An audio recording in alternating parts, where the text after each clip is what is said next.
Ops, tayo sa igsoon, ang pulong sa Diyos nagaingon sa Philippians 4 verse 6 to 7. Ayaw ka mo pagkabalaka, mahitungod sa bisan, isang butang, hinunoa sa tanang butang, ipahibalo ninyo sa Diyos ang inyong mga hangyo, inaagi sa pag-ampo, o sa pagtangamuyo, uban sa pagpasalamat. Ug ang kalinaw sa Diyos, alapaw sa tanang pagpanabot, magbantay sa inyong mga kasing-kasing o sa inyong mga huna-huna, diha kang Kristo Jesus.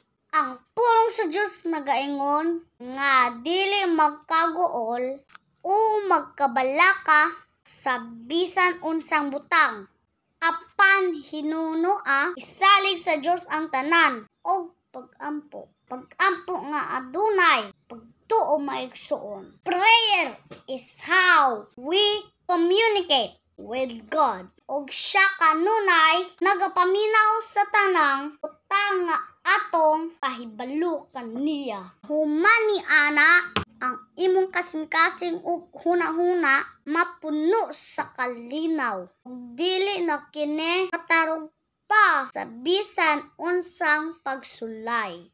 Stay connected with Jesus, everyone. God bless po. Bye!